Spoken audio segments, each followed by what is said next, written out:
Over at Parliament House, we have 6 remote cameras in both of the 2 chambers of Parliament, but all the operation happens across the road at 55 St Andrews Place. We have 3 broadcast control rooms that we operate the camera and switch everything live on a Vision Mixer, and that all gets live web streamed to the Parliament website.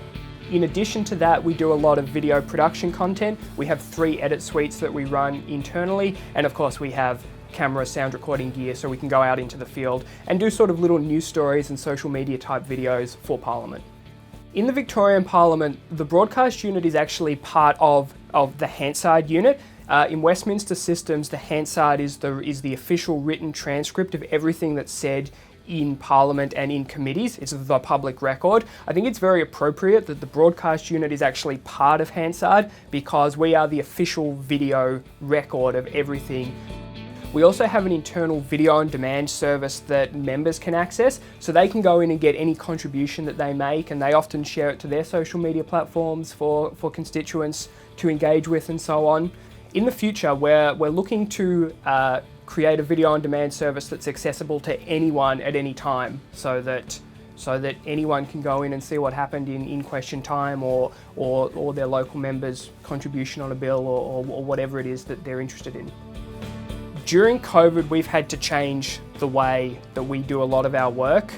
For the first time ever, the Parliament has done all Zoom committees. The recent PAYAC inquiry into the government's response to COVID-19, which was the most viewed committee that we've ever web streamed, was done entirely over Zoom. It would seem quite straightforward to just stream Zoom to the web. It was actually quite a lot of work that our unit had to do behind the scenes to be able to make that happen.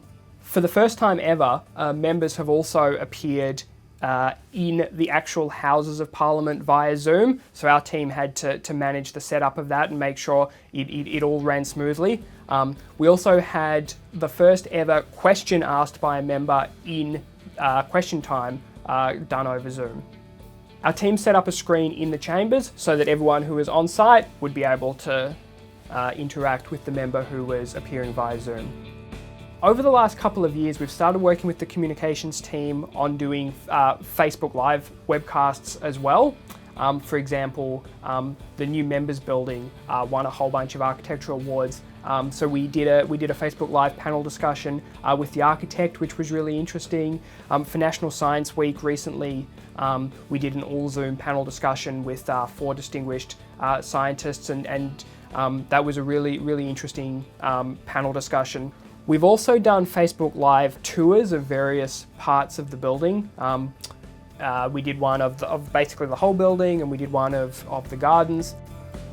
So the broadcast unit is not only about the live broadcasting of what happens in the chambers and committees, but we're also trying to be involved as much as possible in external communications with the broader public.